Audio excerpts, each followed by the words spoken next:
ప్రియమైన దేవుని పిల్లలారా, ప్రభువైన యేసుక్రీస్తు వారి పేరట మీ అందరికీ వందనాలు. ప్రభువు పేరట మీ అందరికీ శుభములు, దీవెనలు కలుగునుగాక. ఈ ఉదయకాలం పరిశుద్ధ గ్రంథము నుండి దేవుని వాక్యాన్ని చదువుకుంటాం. యెషయా గ్రంథము 46వ అధ్యాయము 4వ వచనాన్ని చదువుకుందాం. ముదిమి వచ్చు వరకు నిన్ను ఎత్తుకునివాడను నేనే, తల వెంట్రుకలు మెరియు వరకు నిన్ను ఎత్తుకునివాడను నేనే చేసి ఉన్నాను.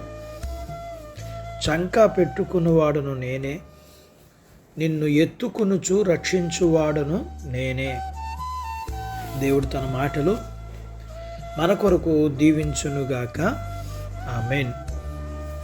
ప్రియమైన దేవుని పిల్లలారా, సంవత్సరం గతిస్తూ ఉంది అంటే పాతబడుతుంది. ఉదాహరణకి చెప్పాలంటే ఈ సంవత్సరం నిదానంగా ముసలిదవుతూ ఉంది.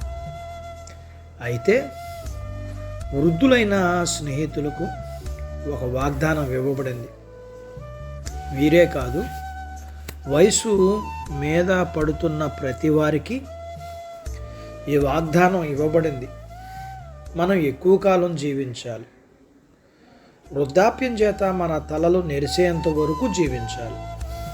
అప్పుడు మనం ఈ వాగ్దానాన్ని దృష్టితో చూస్తూ అనుభవిస్తాం. మనం వృద్ధాప్యంలోకి వచ్చినాక కూడా మన దేవుడు నేను ఉన్నాను అనేవాడు.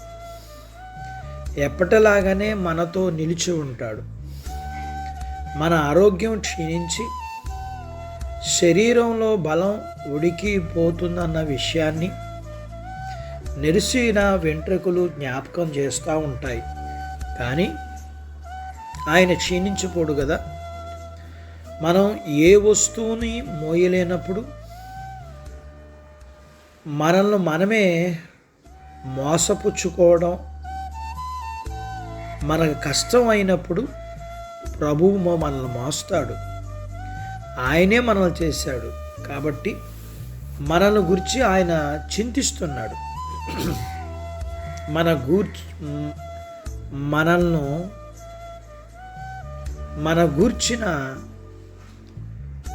మనల్ని గూర్చిన అన్ని జాగ్రత్తలు తీసుకుంటాడు. మన రక్త సంబంధులను, మన స్నేహితులను, వాళ్ళకి మనం భారమైనప్పుడు,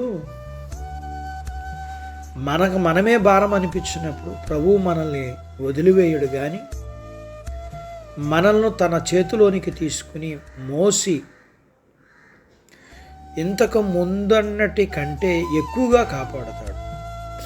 చాలా సందర్భాల్లో దేవుడు తన పిల్లలను సుదీర్ఘమైన ప్రశాంతమైన సాయంత్రాలు అనుగ్రహిస్తాడు.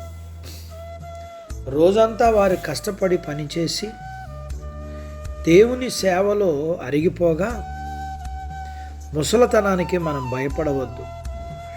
సంతోషంగా కృపను అనుభవిస్తూ వృద్ధాప్యంలోకి వెళ్దాం. కారణం, ఆ వృద్ధాప్యంలో స్వయంగా ప్రభువే తన కృపా సమృద్ధిని అనుగ్రహిస్తాడు, మనతో ఉంటాడు. అట్టి భాగ్యత దేవుడు మనకు దయచేయునుగాక. ఆమేన్. ప్రార్థించుకుందాం. నాతో పాటు ఏకీభవించండి. మమ్మల్ని మిక్కిలిగా ప్రేమించిన మా ప్రియ పరలోకపు తండ్రి, మీ పరిశుద్ధ నామమును బట్టి మీకు వందనాలు. ఈ ఉదయకాలం మీ పాదాల దగ్గర మీ లేఖనాన్ని మేము నేర్చుకోవడానికి సహాయం చేశారు. మేము నేర్చుకున్న లేఖనపు సత్య ప్రకారం మేము ముదిమి వచ్చు వరకు, తల వెంట్రుకలు నెరియు వరకు మమ్మల్ని చేసిన వాడుగా, ఎత్తుకునేవాడుగా, చంకన పెట్టుకునేవాడుగా, రక్షించేవాడుగా మీరు మీ ప్రత్యక్షతను మీరు మాకు అనుగ్రహించారు. అందును బట్టి మిమ్మల్ని స్తుతిస్తూ, మేము వయసులో వృద్ధాప్యంలో కూడా మీరు మమ్మల్ని విడిచిపెట్టవాడు కాదని మేము గుర్తెరిగి కొనసాగగలగటానికి ఎలాంటి పరిస్థితుల్లోనైనా మీరు మాతో ఉండేవారని మేము తెలుసుకొని కొనసాగగలగటానికి కావలసినంత కృపను మీరు ఇవ్వండి. మీ పిల్లల్ని దీవించండి.